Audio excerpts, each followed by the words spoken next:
In this video, I'm going to talk about various ways of relicing your hardware, from simply sanding it to get a finish, to using acetic acid or vinegar, the use of ferric chloride, and also I'm going to mention painting it.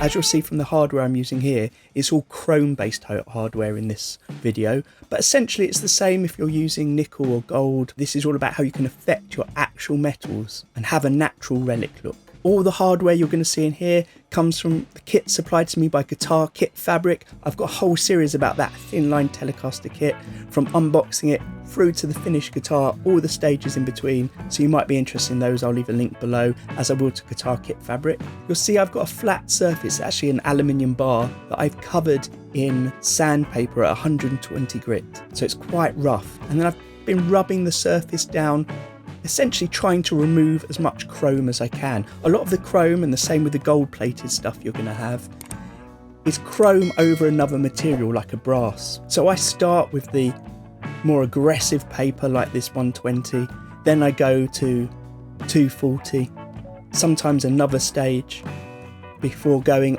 over it with a fine wire wall. When I'm sanding down the surface, I try to go in different directions with each grade of sandpaper, so you're trying to eliminate the scratches underneath, and you can basically see if a scratch is going in a certain direction and it's not the direction you're in, then it's potentially a layer underneath that you're trying to get rid of that scratch. And then using something like the Axe Wax MGX, which is a metal polish, to polish up the surface. Basically you want to get rid of any sign of scratches, unless scratches is what you want, it might be the aesthetic you want.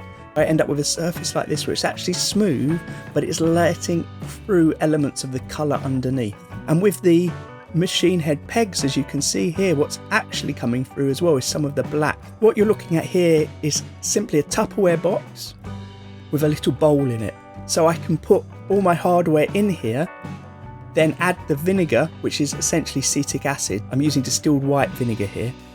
I put the vinegar in that bowl, I put the lid on the top, and what happens is the fumes start to affect the hardware. Now it really only affects the hardware where I've scuffed it up a bit. You're not going to see the marks so much on the pure chrome. As you can see from this part here, some of what happens when you come back to your hardware later is going to be on the surface. It's just going to scrape away. I've left this hardware in the Tupperware box over the weekend, so we could say it's a good 48 hours, but I do recommend you come back and check, because depending on the hardware you've got, depending on how much you've scuffed it up, you're going to get a slightly different finish, a slightly different rate of attack that the acetic acid will have on the metal. Like I said, it doesn't really affect the chrome, the stuff in the chrome just rubs off. So I'm really cleaning it up here. I love this green colour, but it is going to rub off. And unfortunately that green does go, which is why I sometimes paint my hardware. And when I'm painting it, I give it a light scuff first. I add the paints. I use acrylic paints. You can get special paints from model shops, people that deal with miniature painting like Warhammer, etc. Tanks, army tanks in particular, they sell a range of rusted material paints. They're fantastic. So I find if you scuff up your hardware, paint it, and then spray it with a 2K clear coat on top, it lasts a long time. But that's really another video. Here I'm talking about the actual process of affecting your metal. So I want to make sure no residue comes off on my hands. So at this stage, if I decided I didn't want to go on to my next bit, the ferric chloride, which you'll see in a moment, I would polish up the surface here. Some people might just leave it with that relic look, but when you're playing, I think some of it's going to come off on you, and I don't like that, which is why I clean it up. Now this is ferric chloride that I'm adding to my hardware. Again, the ferric chloride doesn't really affect the chrome very well. You need to scuff it up. You don't have to wear completely through the chrome. I found that if you just scuff it lightly enough, it will have an effect. But as with everything, you should always do some tests, some experiments. I find that I put the ferric chloride on, as you can see in this video, for a very short amount of time and rub it off. And in a lot of instances, you can see it building up with each coat you put on. Put a bit on, rub it off. You might find, as I'm going to show you in a moment, that you could leave it on for longer. Now ferric chloride is used for etching PCBs. So if you're looking for it on somewhere like Amazon, you might find it under PCB etch. Now there are some areas like here where I might add the ferric chloride for longer. If you remember, I did use on this the Axe Wax polish, so that's given a slight kind of protection to the surface. I wouldn't necessarily recommend using the Axe Wax polish at this early stage if you knew you were going to ferric chloride on it. The reason I use it is I wanted to show you an example where I'm just sanding first, not using the ferric chloride. As you'll see, after the ferric chloride I do come back with the polish. But here I'm leaving the ferric chloride on for a little bit longer than I have for some of the other parts, just to show you what happens. And always after putting a bit of ferric chloride on, I wipe it off and dip the hardware in water to wash it away. Now this ferric chloride's been on a little bit longer, let's rub it off, and you can see that actually sometimes what it leaves are the marks, the pools in exactly the same shape as the drips that were left on the surface, the puddles of the ferric chloride on the surface, which is why sometimes you want to get it off quickly and just add it in small amounts for short amounts of times and just work up almost in layers.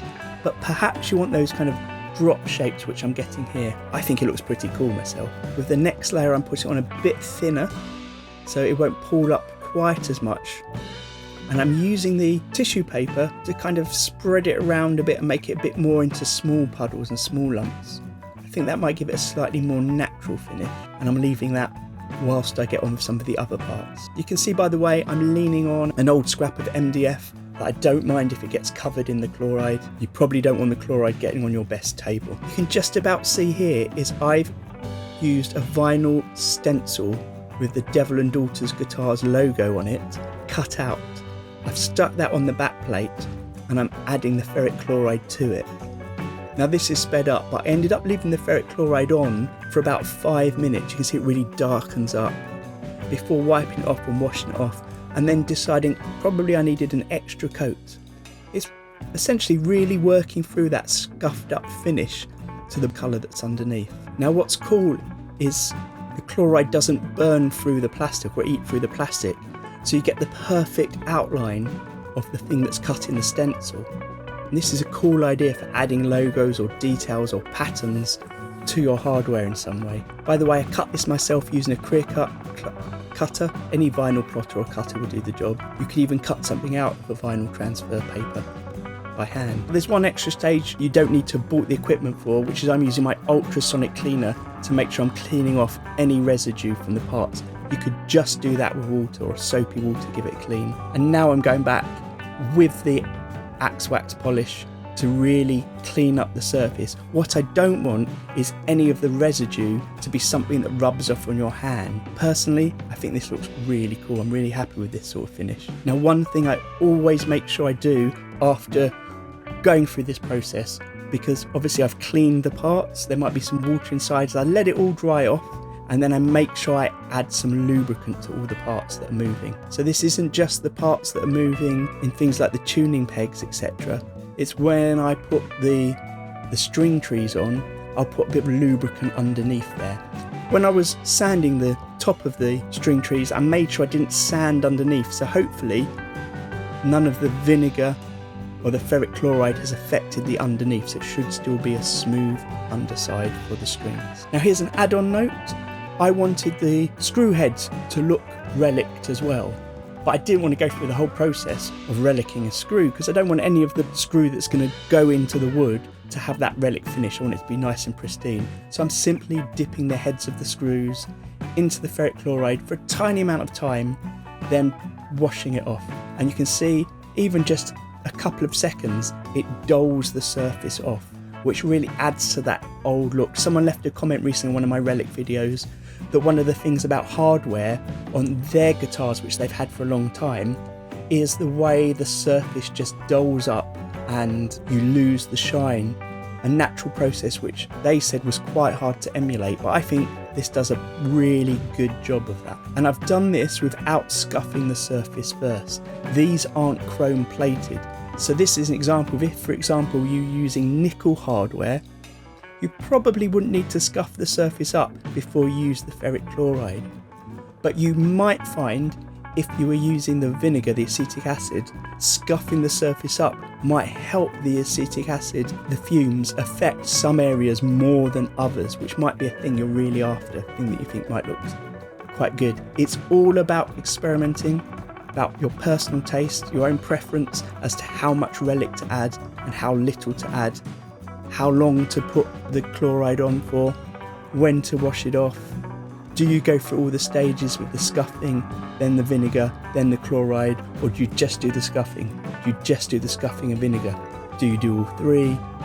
Do you just do the scuffing and the chloride without the vinegar stage, which would work equally well? Do let me know in the comments below what your method is, or if you've tried this, how successful you think it's been, and what are the key pieces that you want to always use, and are there any stages you would like to drop? And if you don't know, I've got links in the description of this to a playlist on relicing. I've got so many videos on relicing from all stages, from light to heavy relics, on nitro finishes, on poly finishes, on guitars, on basses, faking it with spray paints and stencils, or using specially designed nitro from Nitrolac, a company that make nitro designed to relic quickly. If you found this video useful, please hit the thumbs up, share it with people, maybe give me a super thanks or become a member of my channel.